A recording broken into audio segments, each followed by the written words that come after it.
Gaza, Lebanon, Syria, Yemen, and the entire Middle East. Yeah. Israel are dropping some of the most advanced and powerful weapons ever created on Palestinians.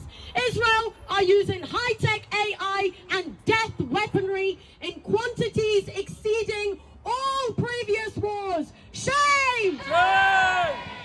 And on who? The entire civilian population of Gaza, that is 70% women and children, on health workers, paramedics, pediatric doctors, anything that moves, on animals, sand, fabric, tents, on children, on babies. Israel uses Western tax money to decapitate babies, burn babies alive, starve babies to death. Shame! Currently, 2.3 million people in Gaza are dying of thirst. Desalination plants have been bombed. All aid, all food, electricity has been cut off. This is no mistake. This is a Holocaust. We moved past the genocide months ago. Shame! Shame! The IOF are celebrating on the corpses of Palestinians, death and destructions. And we have seen countless videos made by the IOF soldiers themselves boasting on social media about these things. Then these same war criminals, psychopaths, come back to our countries and blend into society. The impunity extended to them in Israel extends to them here. They come to our marches and terrorize and harass us. They come to our encampments and terrorize and assault us. Shame! Shame!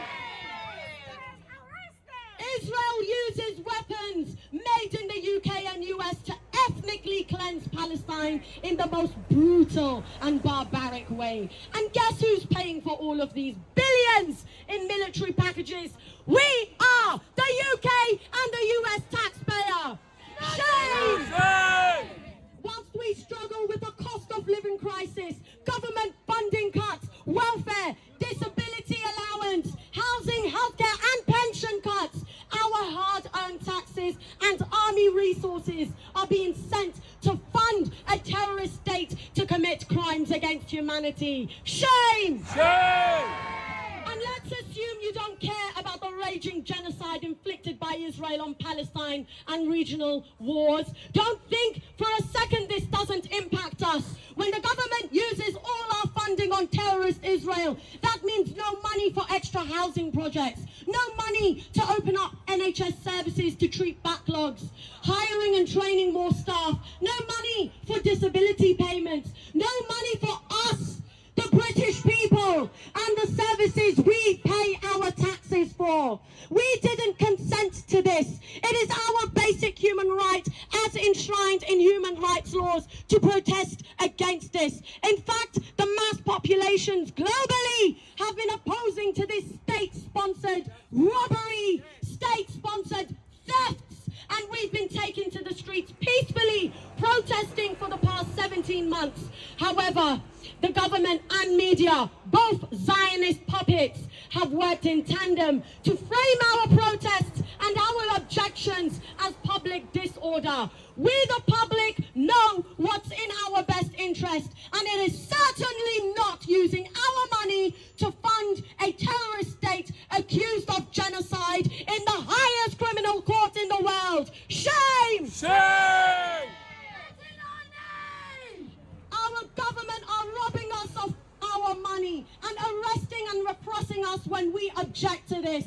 When we object to this state-sponsored criminality, state-sponsored genocide, and state-sponsored terrorism. When injustice becomes law, rebellion becomes a duty!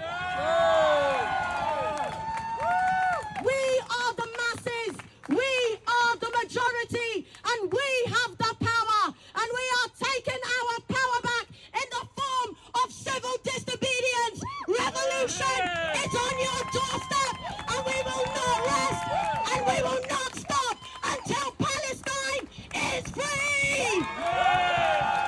Hurrah!